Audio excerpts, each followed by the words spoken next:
როგორ წარმოიქმნება თრომბი?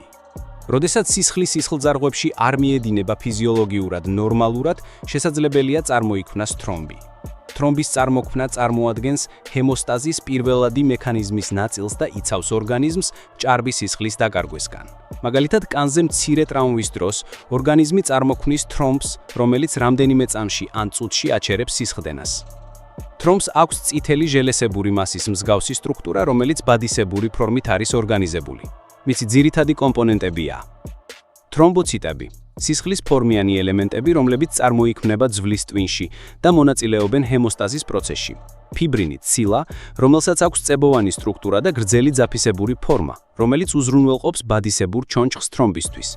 თრომბოციტებისა და ფიბრინის ურთიერთქმედება უზრუნველყოფს სისხლძარღვის დაზიანებული უბნის ჰერმეტიზაციას. თრომბი შეიძლება წარმოიქმნას როგორც ფიზიოლოგიური, კონტროლირებადი პროცესის შედეგად, ასევე პათოლოგიური უკონტროლო მექანიზმით.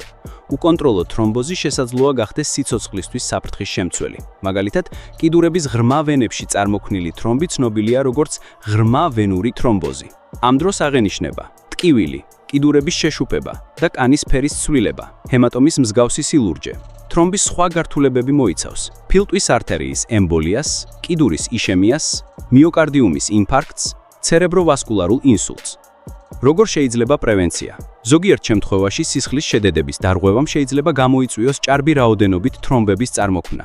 სხვა შემთხვევაში კი ჰემოსტაზის უკმარისობამ შესაძლოა განაპირობოს უკონტროლო სისხლდენა.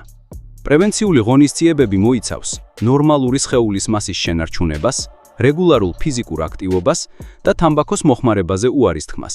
თუ პაციენტს აღენიშნება კოაგულაციის ან სისხლდენის დარღვევა, ექიმის რეკომენდაციით ინიშნება ანტიკოაგულანტური ან ჰემოსტატური მედიკამენტები.